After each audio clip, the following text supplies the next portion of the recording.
President Trump has announced that he'll appoint the director of the Montana Department of Corrections as the U.S. Marshal for the District of Montana. Brian Gootkin will now need to be confirmed by the U.S. Senate. Governor Greg Gianforte named Gootkin as Director of Corrections in 2021. He oversaw Montana State Prison and other state correctional facilities. Gootkin was previously sheriff in Gallatin County from 2012 to 2021. The U.S. Marshal Service is a law enforcement agency serving the federal judicial system. They're responsible for providing security in federal court, transporting federal prisoners, and apprehending fugitives. The president nominates a U.S. Marshal for each judicial district to supervise the agency's activities there. The U.S. Senate has officially confirmed Bill Mercer as Montana's newest federal judge. Senators approved Mercer's nomination on a party-line vote, with Republicans in support and Democrats in opposition. Mercer has represented Billings as a Republican state representative since 2019. He previously served as Montana's U.S. Attorney from 2001 to 2009. President Donald Trump nominated Mercer to the bench this summer. He'll take over as one of 3 active U.S. judges for the District of Montana, which covers the entire state. Mercer will replace Judge Dana Christensen, who is expected to move into senior status, meaning a smaller caseload.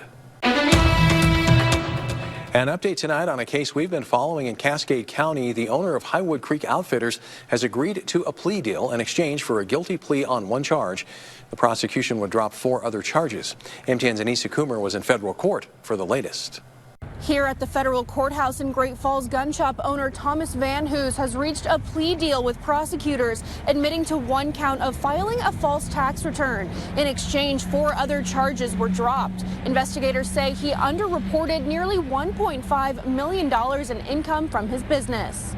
It's very straightforward that if you filed the tax return and you signed it under penalty of perjury and you know that not all of the income was reported, then you have violated the law.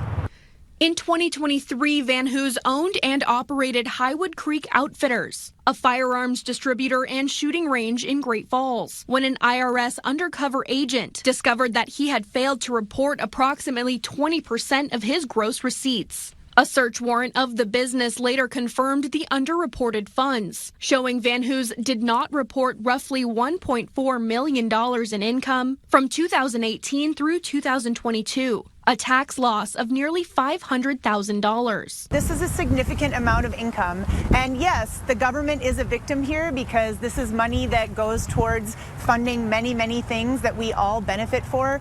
But more so, it is, I think, an affront to the citizens of this country who do their fair share, and the people of Montana and the people of Great Falls who work so hard every day, and they do pay.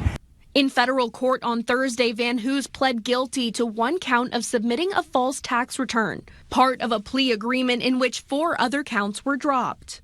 Van Hoos's attorney, Jason T. Holden, gave this statement to MTN, saying Van Hoos has accepted responsibility and will pay $250,000 in restitution. The statement adds that he is prepared to address the federal sentencing factors and appreciates those who have supported him. The guilty plea bars Van Hoos from personally owning firearms, though the ATF says he may continue operations of his gun shop business. The charge carries up to 3 years in prison, a $250,000 fine, and supervised release. Sentencing is scheduled for February 2026. In Great Falls, Anissa Coomer, MTN News.